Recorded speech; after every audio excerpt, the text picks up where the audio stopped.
Howdy, guys. Welcome to the big woods of northern Wisconsin. Thousands of acres of just vast public land.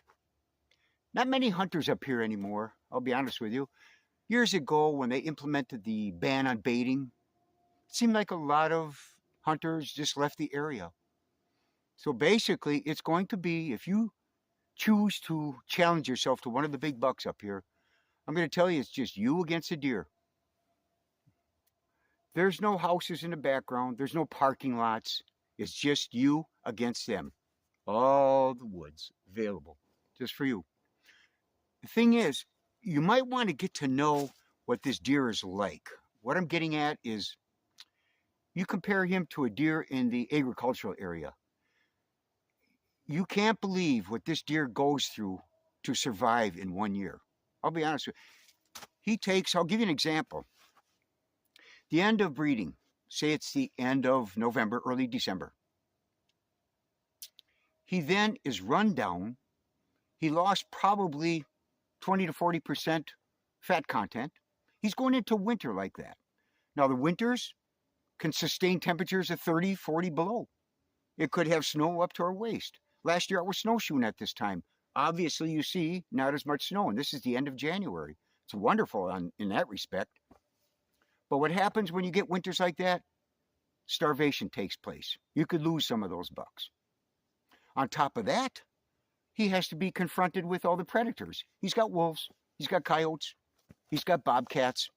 All of the above will be chasing him from time to time.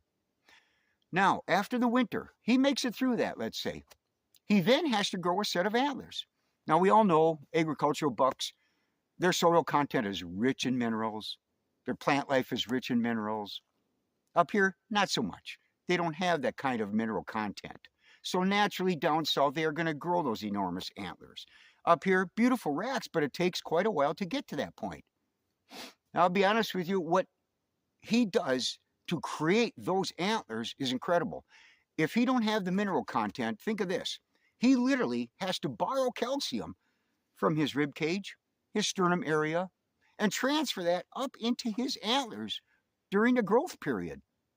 Now, by the end of August, when his antlers are done growing, that poor guy, he has a skeletal system that can literally become brittle from taking all of those calcium, all the minerals from his area. It's almost like a human with osteoporosis, if that's an example. Then on top of that, it's the end of August, he has only a couple weeks to regain all of his strength, because what happens then? They shed their velvet, and what happens? They start fighting with each other all over again, and the cycle begins all over again. That's what that deer goes through in 1 year. My point behind this is you better respect that animal for what he goes through. It is an incredible challenge to find one of these deer. I just basically locate deer. That's what I do. My hunting is secondary. I'll be very honest with you. I spend 12 months out of the year scouting for these big bucks up here. It's so much fun. It always has been my whole life. It becomes a passion with you because you have all of this land just to try to locate one of these bucks. To do something like that, hopefully this video will help. And be honest with you, at the end of this video, I will show you pictures of the bucks that I have located in the last year or two. I'll follow that through as they go into different videos, different seasons, okay? But to do something like this, you have to become incredibly efficient. Meaning, you have to throw all the rules out the window. There is nothing etched in stone with these deer. They may be over on that ridge. They may be over here. You never know where they're going to be. You have to really pursue them. You got to put the boots on the ground all the time. What takes place then, I try to focus, say, a section of land. I don't go any bigger than that. I'll take 640 acres and I'll dissect it. What I'll do, if it looks attractable to me, I know, looking over it, on maps, what have you, I will go pursue it. I'll walk it just like I'm doing here in the wintertime. Winter's great. It gives you a rough idea. You look at the landscape, you look at the habitat, and you look and see if there's any sign of bucks from last year. And if not, well, then you won't come back there in the spring. But if it does look like something you want to pursue, you'll come back in the spring. It saves you that little time. What I'm getting at, guys, you got to get the edge on it. You can't just wander around in the middle of this woods. You're going to look like a lost puppy. The point is, is that try to focus on what they feed on up here. If you have anything attractable different for them, you may have something. Meaning right now I'm looking to find a healthy stand of oaks. Oaks produce acorns, okay? And they will travel hundreds and hundreds of acres to get at those acorns. If you have something on wherever you're pursuing up in the northern Wisconsin, it's something to look for, and you got to walk it to find it. Because when you look on a map, what do you see? Deciduous trees. And what most of it is open maples. Large, hundreds and hundreds of acres of open maple stand. And be honest with you, they don't do anything for you. You have to look at the point of this. If you can find an oak stand, on top of that, if you can follow the loggers, I'd be honest with you, I do. I look for clear cuts or cut over areas. I like selective cuts because they leave the fruit trees, meaning the oaks, cherry, whatever it may be, gives you a little more advantage in the habitat, a little more diverse environment, or I could say ecosystem, I should say, the way it is with just a selective versus a clear cut. Now you take, for an example, what that does. You take maples like what's behind me here. You open this up, a logger comes and cuts this down. What happens? Instant sunlight comes in, right? Because these guys, what are they good for? They have a heavy canopy, they have no sunlight, and they have no understory. But as soon as you open that up, bang, sun comes in, rich, lush vegetation. On top of that, what do you have? Then you have your woody browse, your blackberry bushes, your raspberry bushes, your blueberry bushes. Your stem count improves 100-fold at that point. Now to put the frosting on a cake, you take these stumps that they cut down. When they cut the trees, you have maple stumps. You may have some oaks if they took it out. What do those stumps produce? Shoots all the way around those stumps. They get up about 2-3 feet, and boy, they're just feeding on them. Actually, the process of those stumps, it actually has a term. It's called the coppice method. Little trivia for what it's worth. But they thrive on that. So you got all this type of habitat that you're improving instantly by opening up an area like this. So if you can find a cutover area like that, you put it together adjacent to a healthy oak stand, now you got something to work on instead of just wandering around. You have to focus on something like that to give you that edge.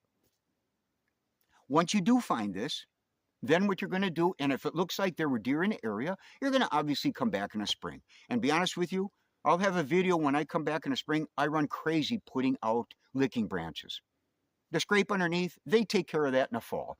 But my licking branches are everywhere because I gather inventory the fastest. I don't have time. The woods is so big, that gathers my inventory. And be honest with you, by the end of, say June, when the antlers are somewhat developed, it gives me an idea who's in the woods and who isn't. If I don't see anything that pleases me, I'll pick it up and move out of there and go somewhere else. But that's what you have to do. You have to become efficient in that respect. So what we're going to do, I'll be honest with you, we're going to walk around through this area.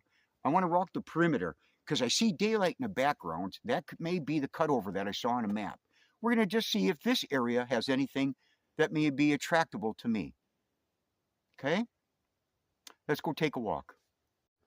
All right, guys, I'm on the south side of the area that I want to check over. And if you notice, now this is the end of January, and see, now that's showing me there's oaks in the area, right up there. So we're into something already. Look at how they're hitting this. So this area is attracting some deer. You can see that right now.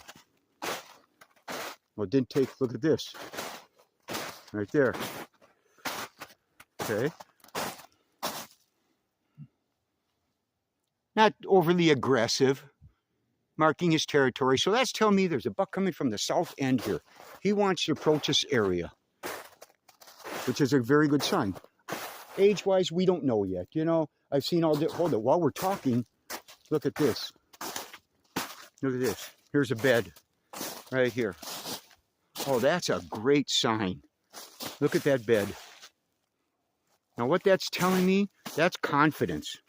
That is confidence right there, guys. That's telling me that they're not worried about predators. Look at the view that they have, and they're feeding right here. In the winter, you got to remember, their metabolism, it slows down. They slow down tremendously, so they don't burn any calories. So at that point, you can see that they're just staying right by their food, and they're very content with it. excellent sign, because a lot of times this time of year, I'm already snowshoeing down into cedar swamps where these deer are migrating to. Right now, they're staying in the ridges. Let's go take a look.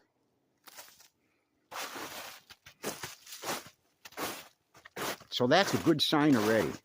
Look at how they're feeding on this. So that means there was one buck this fall, at least chasing the south side here. So that means they must have had a healthy mass of acorns this past fall, bringing them to this area. Look, oh my gosh, yeah, he was setting his precedence. Look over here.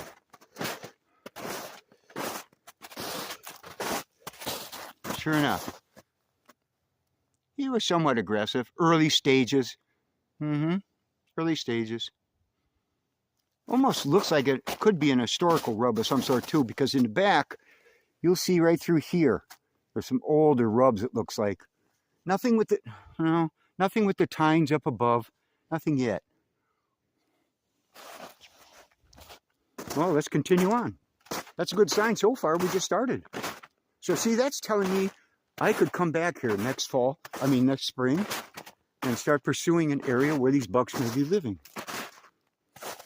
Let's see what path he may be going on, okay? Just curious where he's coming through. They're coming up to this high area. Look at the healthy oaks. Oh my gosh. Sure, they're hitting it big time. This must have been a busy area this fall. I'll be honest with you.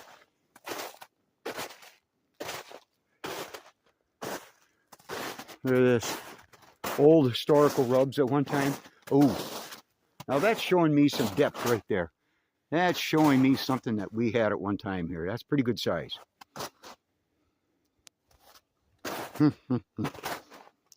So far it's looking up. Good area. There's your open oak stand.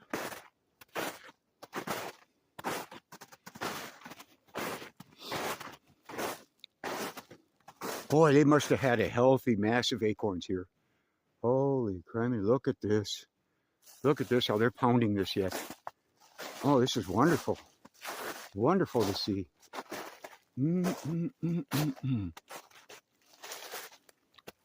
Let's head over in a different direction once, okay? Okay, we're coming back through this area. On the south end now. We're still on the south end. Look at this. Nice rub. Coming all the way up. Now see, his tines are running all the way up. Look at this. All the way up through here. Very good size right there. That's a good sign. You start seeing that.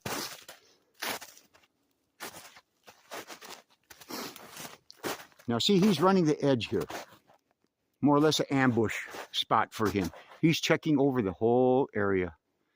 Watching what the does are doing. He's standing in the back to see if there's any bucks. He's just hanging out, and he's posting his area right here. He's setting his claim. See a little farther? Look at this. Look what he's doing here. Now he's getting ramped up here. You can see he's getting a little more ambitious towards what he wants to do. Look it up in here. Look at these tines. He's got a nice set of antlers on him to be doing this. I'll be honest with you. I will not commit to what size they are. I never do. Because you never know what the buck is doing. Let's continue on our way. That's a good sign.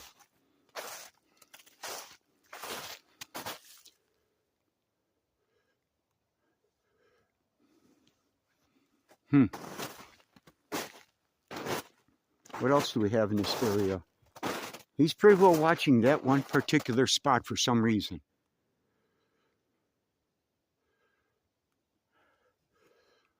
Boy, that's a whole bowl down there. And I'm thinking there's a lot more oaks way in the background. It's hard to see yet. I got a hunch that's where that cutover area is. Okay, we're coming on a little. I'm still on the south side of this whole area. Now actually you get a better view. Open area. You can see that right here. But see, way in the background, it gets lighter. That could be my cutover area adjacent to these oaks. See what I'm saying? Now there again. That big oak right there, he's putting out a lot of acorns. Look at this here. They're still feeding on them. Incredible. Now see, generally, you know yourself, they're going to be coming back here next year to check what other oaks are developing acorns. Wow, they're just tearing it up. And you got to remember, guys, I'm probably a good 2-3 miles from my car. There's a long hike back here. But obviously worthwhile. Nobody bothers them. Half these deer don't see humans. Look what they're doing. And they're very confident, I noticed. And I've been looking, I don't see any predator tracks in this area. And that usually dictates that when you start seeing deer hanging around an area, they're doing pretty good.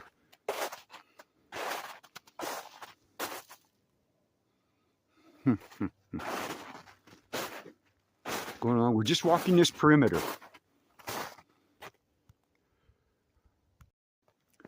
Okay, I'm on the very north end of this whole bowl. I just wanted to save time, so I come over here, walk around the other perimeter up that side. Now, we were way over on that south end where that buck activity took place. Now, on the north end, I'm seeing some activity heading towards what it looks like is a cutover area.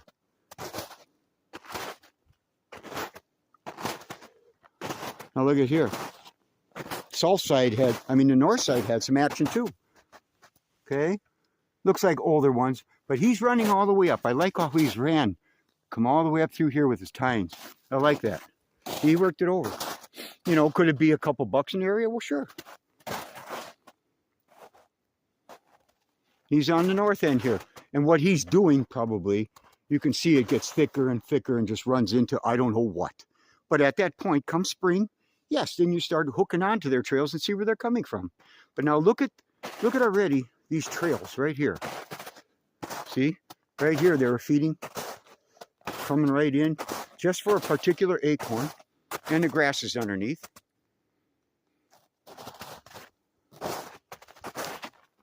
Very nice. Now see, to me, this looks attractive. This looks like something I may pursue. Look at now, over in the distance here, see where that one particular oak is giving them an acorn that they want. And they will travel hundreds and hundreds of acres just to come to that oak right there. Look at here. This is all on the north side now. It looks like, oh, look at here. Oh, yeah. Yeah, he's pretty. You know, there again, it could be, oh, when he first shed his velvet. He's not overly aggressive yet, but he's taken on a pretty nice tree, if that means anything to you guys. I don't know. But this is on the north side now. You know, it's funny. We were all on the south side, we had buck activity. We're on the north side, we got buck activity. You know what it seems like to me? I know it sounds funny, but it's almost like way back in high school and you had a dance. And there they are. All the girls were dancing out in the main floor, and all the guys are around the back end, just waiting and sort of scared to see if they want to go out and ask somebody for a dance. And basically, that's what these bucks are doing. Heck of an analogy, but let's go on that.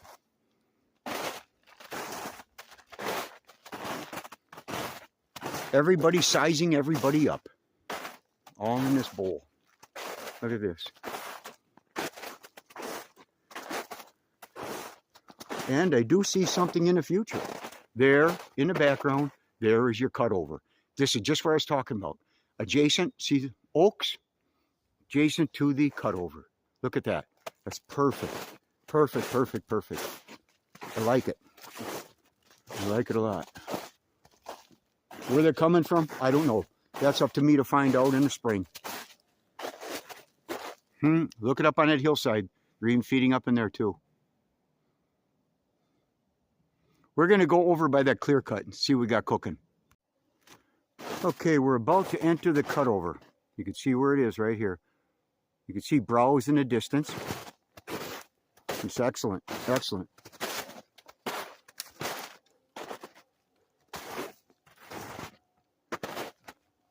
Already coming out here, still being able to feed on grass. Look at that.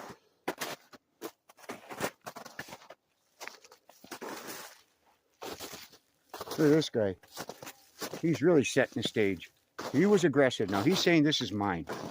Look at this. He was working this over. He's taking this whole bottom. Now this is an excellent spot. Look at this corner. It gets thick down below. They're running through this valley. They're coming up through here. They're going to stay in this low area, sort of hiding from any kind of predators. And they can also see what's going on in the background. I like this corner. Yeah, he hangs around. He spends some time here, whoever this buck was. See right here? He's spending some time here. This is his area. Now, this is on the north end now, mind you. Okay? Very nice. Very nice. They love coming out here and browsing. And on top of that, the grasses. See how they're scraping for grass? I'm going to tell you something about that grass business. You see this grass right here? Do you guys realize how important this grass is to these deer? I'll give you an example. When you open up an area like this, you have this rich, lush vegetation, right? They're going to feed on this all spring, all summer. The does that have young ones, they're going to feed on it for lactation purposes. The bucks come in here, they're going to feed on this all the way into, obviously, right now it's January, they're still feeding on it. Rich, lush vegetation. What does it produce? Greens, just like what we eat. We eat broccoli, we eat asparagus, we eat lettuce, beans. What does that produce? Vitamin K. Okay? Now I'm going to tell you what takes place. Keep that in mind now. Let's say you hit a deer in the fall, you wound him. You're tracking him. All of a sudden, trail comes up dry. No more blood. Do you realize what that animal actually is? He's an emergency room on legs, okay? As soon as you hit him, his hormones go crazy. They're redirecting the blood flow through their heart as fast as they can. And number two, the boss up in the brain, the pituitary gland, you know what he's doing? He's saying, man, I got to do something about this pain. So he's sending endorphins. Endorphins are like a morphine-like pain reliever. So he's working on that. Then on top of that, he will then take a natural-based steroid.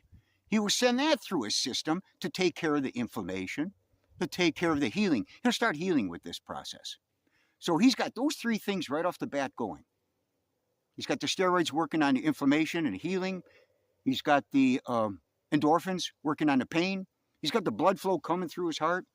Now, that grass that he's been feeding on all year, rich, lush grass, vitamin K. And what does vitamin K do? Thickens your blood. So that animal going into the fall, he's got that nice, thick, rich blood. He's got that hole in him from you. He's starting to clot it up and seal it. That's what he's doing. Those four processes take place instantly. Then he goes and lays down, he licks his wound, and you walk by with your flashlight, never saw him. That's what takes place, guys. Just a little tidbit. Let's go take a walk again, okay? Now, we're going to leave the cutover area. We're going back up in the hills a little bit, and that ought to wind it down to where I think we should be. Now, see, this guy's rather aggressive on this north end. Now, see, he's probably coming all the way over in those backwoods. Now, there should be a lake and a cedar swamp, according to the map, maybe a half a mile away from here. So in the spring, I'll head in that area and see if I can follow his trails to where I can put up some mock scrapes, get an idea, okay? But boy, he's pretty aggressive. He's coming all the way up. I like this. Yeah, he's working himself all the way up. Yeah, nice, nice, nice, nice. Here's some nicks way up here already. Yeah, not bad. He might be worth pursuing, I'll be honest with you.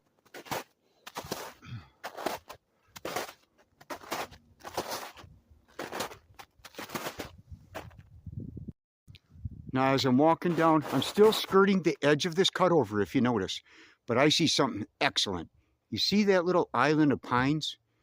What an ambush area for these bucks. They love those. I hunted an area like that last year. They just sort of stand on the bottom and wait to see who comes through the area. And right up here, they're also feeding on oaks.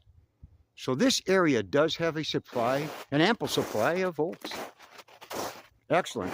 What I'd probably do, I'll be honest with you, I would go down in this area right through there, and I'm going to put up a mock scrape this spring, just for inventory purposes. They may be coming through here all year. I don't know, but I just enjoy doing it. We'll put up a licking branch right through that bottom. You see what happens? Let's go take a look at it. Oh yeah, we're getting closer to it.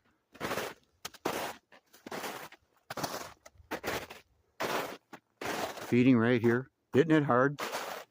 entrance to the cutover. Just this little bit. Sometimes, guys, these little islands, just little areas like this, they sit and hide for the longest time. Could be evening. Look at this trail. Look at that trail going right out to the cutover. See that? So they're going back and forth. They're coming back. They're going to feed up in here. They're going back.